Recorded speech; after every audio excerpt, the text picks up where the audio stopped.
खांडबारा गावातील रहिवासी फारुख शाह यांचे पत्र्याचे घर अलीकडील वादळी वाऱ्यामुळे उडून गेल्यानं त्यांच्या कुटुंबावर मोठं संकट कोसळलंय।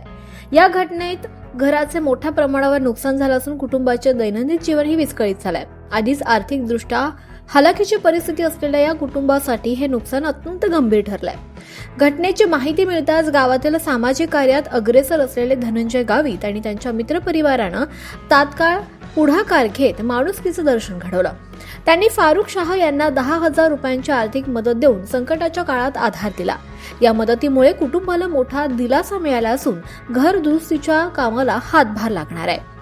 यावेळी धनंजय गावित यांनी संकटाच्या वेळी समाजाने एकत्र येऊन गरजूंच्या मदतीला धावून जाणं हीच खरी माणुसकी आहे असं मत व्यक्त केलं। त्यांच्या या कार्याच्या गावातील नागरिकांकडून सर्वत्रच कौतुक होत आहे।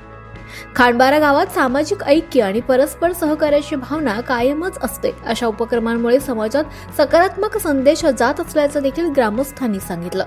संकटग्रस्त कुटुंबाला मदतीचा हात देत धनंजय गावित आणि त्यांच्या मित्र परिवारानं एक आदर्श निर्माण केलाय।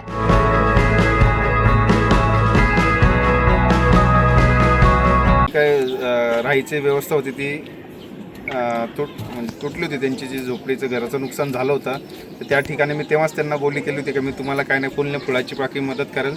तर माझ्याकडनं व आमच्या मित्रपरिवाराकडनं त्यांना 10,000ची मी मदत केलेली आहे।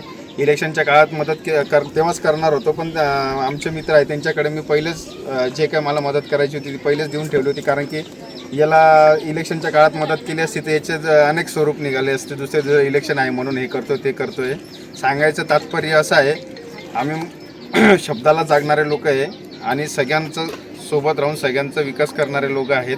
जर अडीअडचणीत असेल हे असेल तर त्याला आम्ही नक्की फुलने ते फुलाची पाकळी देऊन मदत करत असतो। Bureau report 24 live Maharashtra news साठी गणेश साळवे, खांडबारा।